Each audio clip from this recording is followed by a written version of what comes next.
Dobre, takže drahí diváci, vítajte, toto sú ozveny z Katakomb a dneska tu máme špeciálneho hostia. Čo všetko? Biznisáka, salesáka, game developera, učiteľa, profesora?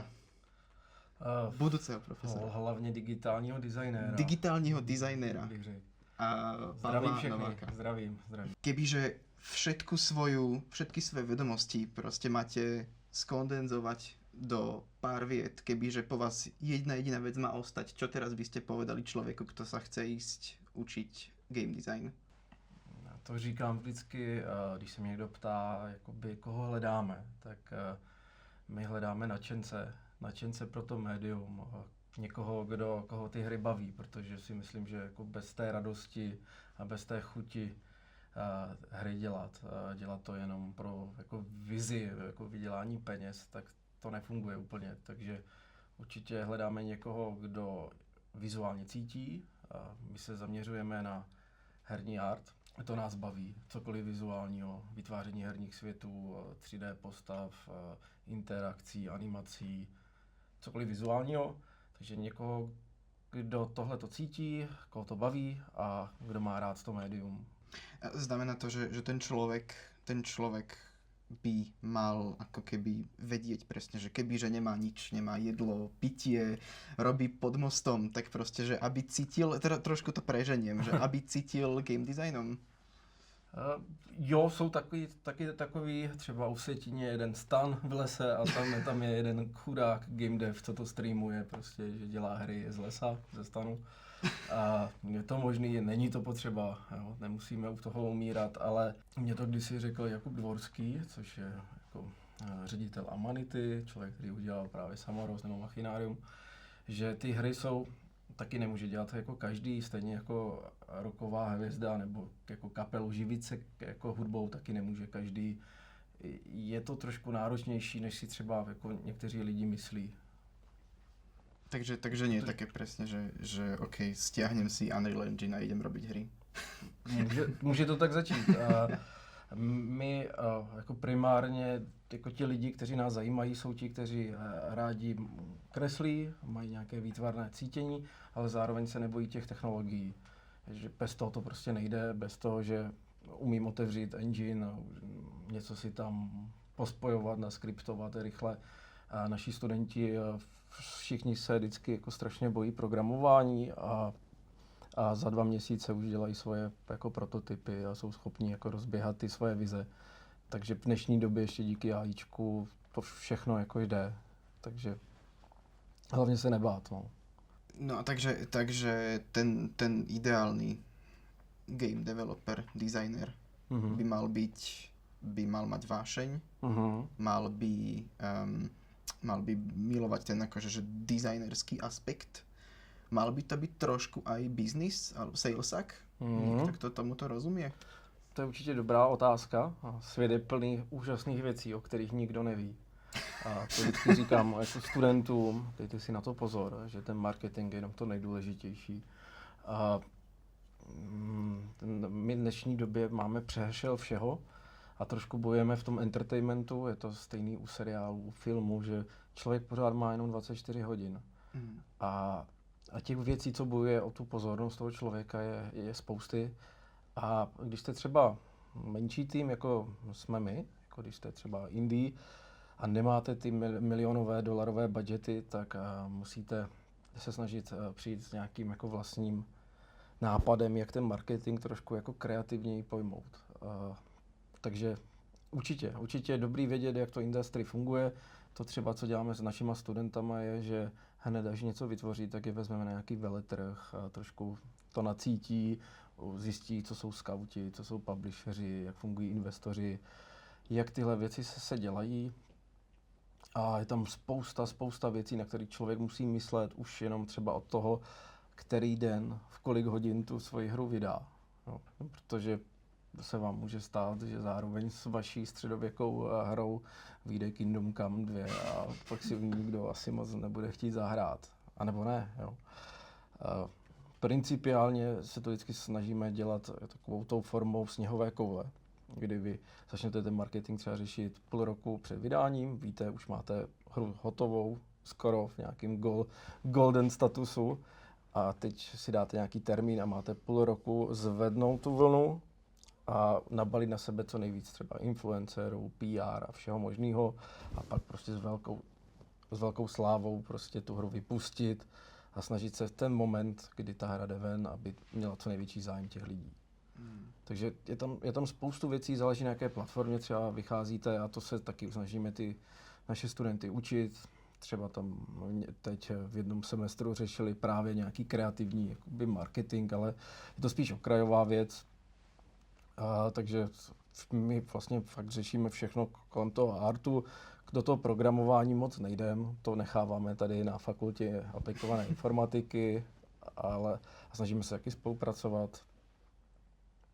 Ale jak jste říkal, no, prostě bez marketingu to v dnešní době nejde. No. Vy ste mi teraz fantasticky nahral. My keď sme si robili zoznam, presne ako zoznam ľudí, ktorých by sme si sem vedeli pozvať, tak a to sa stalo viacerým z nás, že sme len tak otvorili YouTube a teraz ako prvý výhľad, akože prvý ten, čo nám to odporúčilo, IGN z Lean City. No a toto mi teraz prosím vás vysvetlite, jak takúto v podstate, že lokálnu hru človek dostane na IGN. Jako ten marketing. To se vám tak nestane. Bohužel to jako nefunguje tak, že vy vlastně napíšete IGN, aby vám jako dali vaše video jako na web. To je prostě největší server o hrách, oni denně dostanou stovky těchto jako e-mailů a to byste museli mít jako sakramentský štěstí, že někdo to tam otevřel zrovna jako ve správný čas a zrovna se u toho s nikým nebavil. Takže my jsme na to šli trošku jako chytřeji přes nějaké jako naše známosti v Polsku a přes jednou holčinu, se kterou spolupracujeme už delší dobu a právě bylo dobrý jako zvolit ten správný čas. Tam je třeba zajímavá ta historka, že my jsme původně přišli s tím, že my máme jako druhý trailer. My jsme ten vypustili v Česku a my jsme měli jako krásný, jako na kterém jsme teď já jsem na tom trávil třeba půl roku, jako super dvojku, prostě pokračování toho prvního. A oni, když to jako viděli, tak spráskli jako rukama a řekli, tohle neprodejný, jako do světa. Jo, tohle je prostě moc dokumentární, je to moc dlouhý, nikoho nezajímá prostě, co vy tady na Zlínském festivalu ve Zlíně děláte. Ale když to jako sestříháte v nějaký jako do jiného formátu, máme tady nějaký event, ale proto vy musíte jako vydat ten první trailer a musíte to udělat v tomhletom oknu. Je to všechno o plánování a časování. A taky to musí být dobrý, no, taky to musí někoho zaujmout. My jsme sami jako čuměli na ty, nebo my jsme se divili těm číslům, třeba na Game Trailers, kde už to má jakých 200 000 zhlédnutí, což se jako opravdu tam vyniká mezi těma jinýma trailerama. A mě to vlastně strašně baví v tom, že my jsme před dvouma rokama takhle nějak podobně oznamovali naši předešlou hru a teď ten narrativ je úplně opačný, i když to dělá úplně stejný tým, se stejnou jako vizí dělat jako zajímavé vizuální hry, ale té hry jsme dostali strašnou jako bídu, jakoby,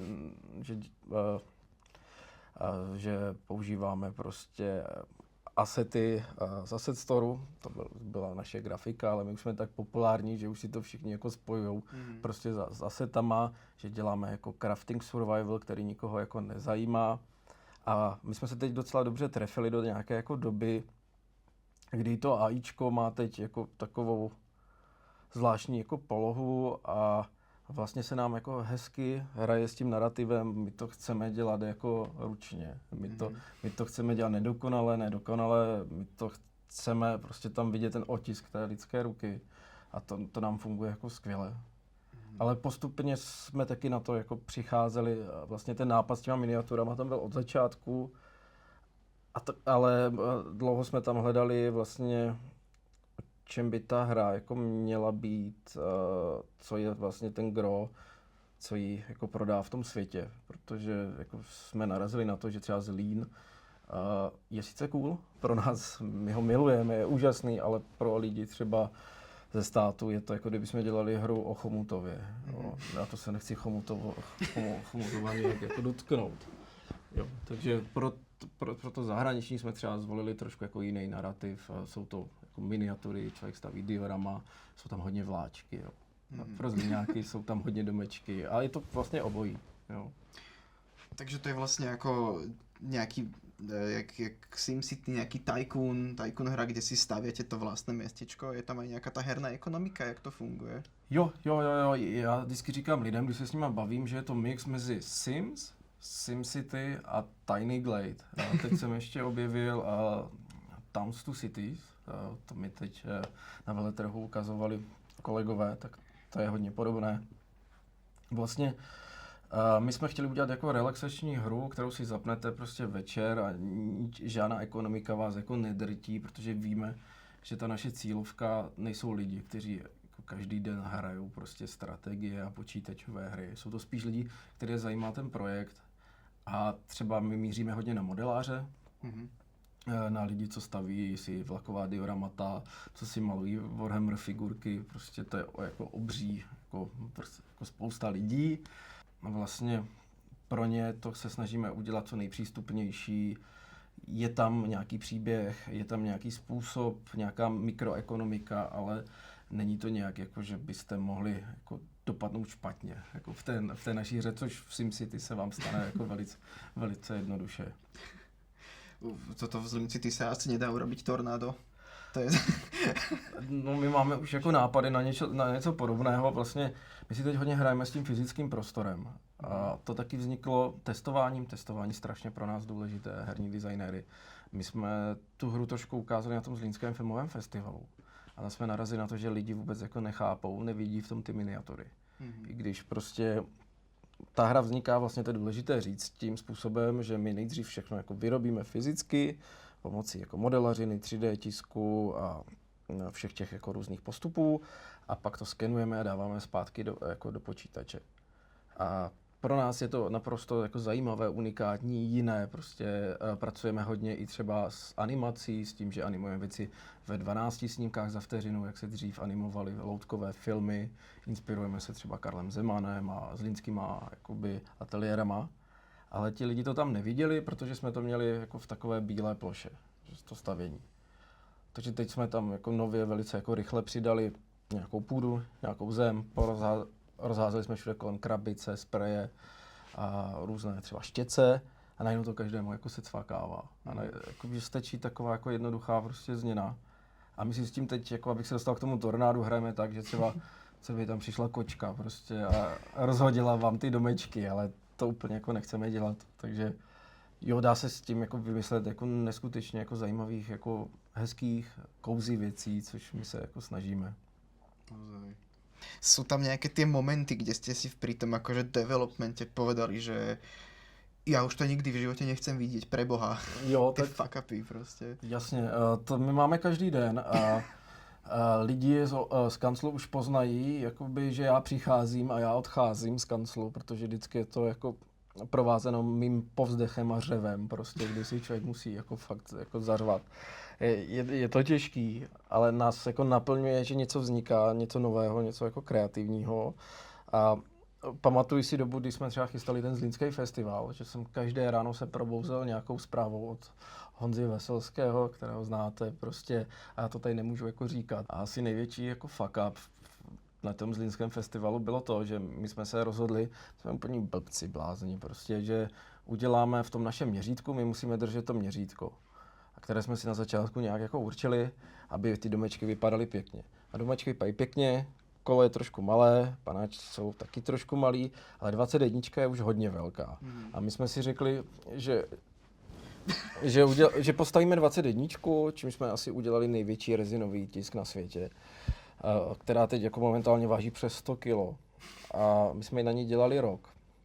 A to se dělá takovým tím způsobem, že vytvoříte nějakou jako konstrukci a teď to tisknete po těch jako malých tajlech s těma oknama, chystáte si to, každou tajlu musíte vymaskovat, bylo tam tisíce oken, které moje manželka prostě do 3 do rána maskovala, protože vy to musíte nastříkat 3 různýma jako nátěrama, jo, a připravit, prostě nachystat a teď přišel ten moment, kdy se to mělo jako nalepit na tu konstrukci. A nebudu říkat, že ta první konstrukce jako vůbec nefungovala, Ale tak jako už jsme nestíhali, bylo potřeba do toho jako šáhnout, tak jsme udělali objednali jsme obří desky plexiskla, hodně drahý, hodně těžký. Vyrobili jsme tu novou konstrukci, která už byla jako změřená se všema mikrometrama, posunama těch věcí a tak. A Honza, jak to jako stavil a teď jako pokračoval a teď už se blížil k tomu konci, kdy měl celou tu budovu jako postavenou.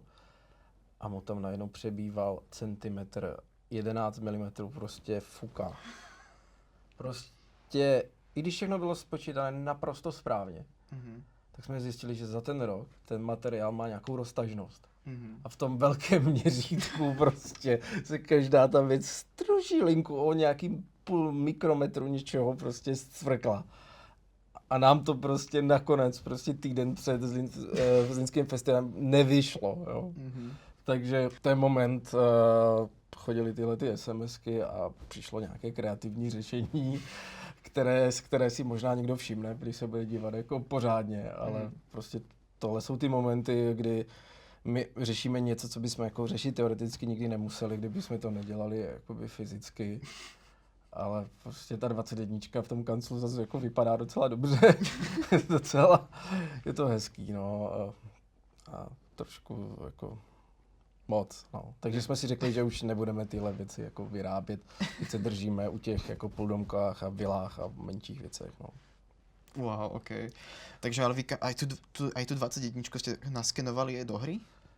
Tam teď jako řešíme, my jsme ho vyrobili, a teď řešíme už půl roku, jako jaký je nejlepší způsob. Budeme to možná muset celé postavit ještě jednou, jako po těch tajlech a oskenovat ty jednotlivý tajly, nějak to vykombinovat. No, ono je to docela těžký ten proces toho skenování a my tam musíme mít stejné detaily, jak na těch malých budovách, musíme to nějak optimalizovat, takže teď trošku spíš řešíme, jak to vlastně jako celé jako pojmem. A některé ty věci můžou sloužit, ale nemusí se skenovat, jo? Můžou sloužit jako vizuální reference, takhle to znáte z filmu, že takhle třeba ten Barbie, jak byl úspěšný, všem se to líbilo, jak to je udělaný, tak to protože vznikly ty fyzické kulisy nejdříve, takže my se inspirujeme prostě i tím, že to jenom vytvoříme a pak se tím inspirujeme, no, zpětně. OK, takže model, print, scan, model. A ještě historický výzkum. Ještě historický jo, to je výzkum. strašně vtipný, to je taková detektivní práce. A my jsme třeba dělali vilu Tomáše Bati a zjistili jsme, že sehnali náš jako historik Vít Jakubíček, taky asi znáte, nám sehnal dobové plány prostě z roku 1919, nebo kdy to bylo, se všema podpisama a vším. A my jsme zjistili, že ani jeden jako nesedí, že vlastně jak se to dělá, tak jsou různé varianty, vrstvy a podobně. Řekli jsme si, dobrá, budeme se inspirovat, kombinujeme to, inspirujeme se fotkama a my jsme zjistili, že nikdo tu budovu nikdy nevyfotil z boku nebo ze zadu. Že prostě když fotíme vilu Tomáše Bati, všichni to fotí ze předu. A nám ty komíny na žádném tom plánu neseděly, takže pak jsme řešili, kde byla kuchyň, kde se to asi napojovalo. A někdy je to jako velice zábavný a velká detektivní práce.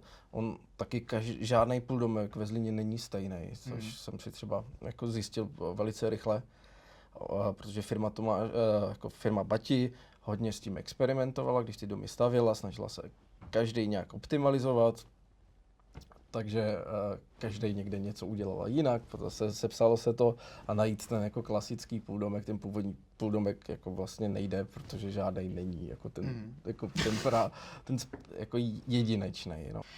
Takže ale jako táto v podstate extra robota si myslíte, že jako vyslovene potom zaujala tých ľudí, že toto je srdcovka, to bude banger. To já jsem se divil, já jsem to vůbec jako nechápal a ti lidi jako začali psát, jako, že tohle je jako v tomhle je srdíčko a že jako cítili z toho videa, my to jako tak máme, ale nevím, jestli to v tom videu jako bylo řečené, jako určitě jsme neříkali, děláme to od srdce, lidi to, když děláte věci pořádně, lidi to ocení, to jsme neříkali, ale nějak to tam jako bylo cítit a myslím, že to prostě ta hráčská komunita je teď jako naprogramovaná na to, že velké studia špatný, indie vývojáři dobrý. A my jsme měli to štěstí, že teď vypadáme jako indie vývojáři a my jsme prostě mikrotým, který to dělá všechno, vlastně jako já to platím v podstatě. a snažíme se najít nějaké jako investory a nějakou pomoc, pomáhají nám lidi, jako třeba vy, nákupem na e-shopu nebo nějakým donatem, ale je to náročný, ale třeba u té první hry si zase hráči mysleli, že jsme ten velký tým, který se snaží prostě vydělat peníze, no, což jako není úplně jako pravda, no. Když se podíváte do titulek a vidíte 5 jako borců, takže vám to snad jako jasný, no. Tak keď ste taký jako vášnivý, tak možno to těch 5 borců to zvládne, jako. Ne, to bych všem doporučil. My jsme udělali takovou chybu u té první hry a dělá to strašně moc lidí a my jsme to overscopeli, že my jsme vymysleli věc, která nejde jako v tom našem jako týmu udělat. My jsme začínali 3 a to prostě jako nechcete, takže když jste malý tým a chcete udělat nějakou svoji první hru, začnete s něčím malým, s něčím jako jednoduchým, nekopírujte jiné projekty, je to jako hezký, jo? Líbí se mi Valheim, tak udělám Valheim, jo? Tak už Valheim tu je, jo? Takže to není jako dobrá cesta, hned na začátku si vlastně docela jako poškozuju ten jako výsledek, jo? Takže našim studentům vždycky jako ukazuju, jak je preprodukce důležitá, to je vlastně taková ta část, než se začne vůbec cokoliv jako dělat. Dobře si zvážit, co dělám, na jakou platformu dělám, pro koho dělám, a jak to dělám a za co to dělám. Jo, že a vlastně to, když budu vědět tak mám mnohem větší šanci, že to dopadne jako dobře, než když pak po 3 letech jako my třeba zjistíme, že jako na to fakt jako nemáme a nějak jsme to spitlíkovali, jo, ale jo. Tak a potom to ty hráči asi nezoberú úplně najlepšie. Že vy jakože overpromisněte. Je to tak, no. My dost bojujeme jako celkově jsou 2 komunity, když se bavíme o hrách. Jedna je ta komunita herních vývojářů. Ti jsou skvělí, ti jsou úžasní. V Česku je to takový jako ještě domácí, protože nás není zase jako tolik, takže se všichni jako znají. Chodíme na ty společné akce jako GDS, Game Access, konference a podobně. A ti vás vždycky podpoří, poradí vám, není problém. A pak jsou ti hráči a ti někteří prostě úplně neví, jak ty hry fungují a mým cílem, ten důvod, proč to dělám, je jenom edukovat a vysvětlovat jim. Není to tak jednoduché, jak si myslíš. Možná ten vývojář z toho nemá tolik peněz, jak si myslíš a možná to je všechno jako jinak. Jo. Protože se mi čas od času stává, já si to beru až moc jako k srdíčku, ale že mě ten feedback někdy jako hodně jako láme. Nám se jako už jsme dostali feedback typu zapalte studio, prostě jo, odevzdejte všechny prachy, to je jako hrůza, nebo jak tohle mohli Češi udělat, jo, když udělali Kingdom Come. Prostě, že hráči prostě nesrovnávají věci nějakou rozumnou optikou, jo, když je hra, co stojí $10 a hra, co $70, tak ne všichni to rozlišují, když hru dělá prostě stovky lidí, anebo 5 borců po večerech, ne každý to rozlišuje a někdy je to náročný. Třeba i u toho Zlin City, kde máme prostě stovky, snad už 1000 komentářů, tak 399 je jako pozitivních a to je super, mě strašně jako naplňuje, ale vždycky se tam najde někdo, kdo nám třeba teď jako napsal, že prostě proč mě rodiče jako trápili, že mi vzali Lego a že je to všechno strašně odporný a takové věci. Ale to už se snáší trošku líp mě jako vývojáři, když je tam těch 99 jako dobrých komentářů. No. Tak asi zdraví by to bylo nečíst, ale já se snažím jako každému odpovídat, vysvětlovat, protože mě to třeba fungovalo v tom mém biznisu. Já věřím, že lidi jsou vlastně jako hodní, dobří ve svém jako jádru věci, že většinou, když vám napíšou takový jako komentář, tak je to tím, že jako, jo, když jim ty věci vysvětlíte nebo poradíte, tak oni dokážou to přijmout nebo se otočit. Ale docela jsem jako narazil, že ti lidi, kterým jako třeba já prodávám ty asety, nebo ty herní tooly, tak to jsou herní vývojáři. A to je ta fajn skupina. Jo. Takže prostě my si píšníme tím, že máme jenom 5 jako hvězdičkové, což je maximum jako recenzí, všichni nás mají rádi, podporují, všechno dobrý. A proto jsme byli strašně pak překvapení, jaký hejt jsme dostali jako za hry, kde jsme dali prostě 10krát víc energie, 10krát víc snahy, srdíčka, všeho. A najednou jako tam někdy ta optika je to jako trošku jiná. abych se teda vrátil, udělejte, když jste malý tým, udělejte radši jako malou hru, najděte si jednu unikátní mechaniku, na které to celé postavte a promluvte, že jste malý tým. Oni už na to moc lidí jako neslyší, dřív to docela líp fungovalo jako solo developer, ale je to pořád jako lepší, než se tvářit, než dělat prostě MMORPG a v týmu 5 lidech, no, a tvářit se, že jsme ten velký tým, no. No, dobre. Takže len ako sú tam tie asi, že ako zvládať tie komentáre. Taká úplne rýchla otázka na koniec, že vydajte tu hru, alebo vydajte ten trailer a teraz ako zvládať ty komentáře. Blbě, ale jako nejhorší jako komentáře ještě snesu, ale strašně blbě se mi dívá na let's play. Mm-hmm. Zvláště tak, když ti lidi hrajou tu hru úplně jinak, než já jsem navrhl a nemůžu nic proti tomu dělat. A u té první bylo jako sympatický, že se nám podařilo prostě celý svět jako by to hrál. A to zase vás jako baví, že třeba jsem si sestříhal, jak my máme blbý název, jmenuje se Polylitik a mě bavilo, jak každá národnost to říká jako jinak. Třeba v Japonsku je to Polylištik, v maďarštině je to úplně něco jako jiného. A to je jako, když tomu nerozumím, tak mě to vlastně až tak jako nevadí, ale jako někdy si prostě říkám, proč to nevezmeš ten kámen, teď ho máš jako před sebou. Takže let's play, ty jsou pro mě mnohem jako těžší jako sledovat a komentáře nějak ještě zvládnu. No. Takže kedy vyjde hra? Super. Pokud nás někdo podpoří, pokud někdo slyší tenhle super podcast a pomůže nám s investmentem, který teď hledáme, tak brzo. A pokud to budu muset pořád živit jako celé já a nějak to poskládat, tak to ještě chvilku potrvá. No.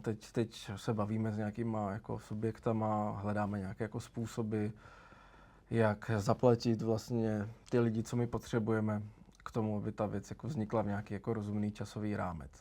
Ale dobrá zpráva je, že možná na jaře příštího roku bude možnost si tu věc jako odzkoušet a to představí ten náš druhý trailer, který já teda budu muset jít teď domů celý předělat. No. Takže jo. Fantastické. Jo. No, tak ja vám strašne moc ďakujem. Taky moc děkuju.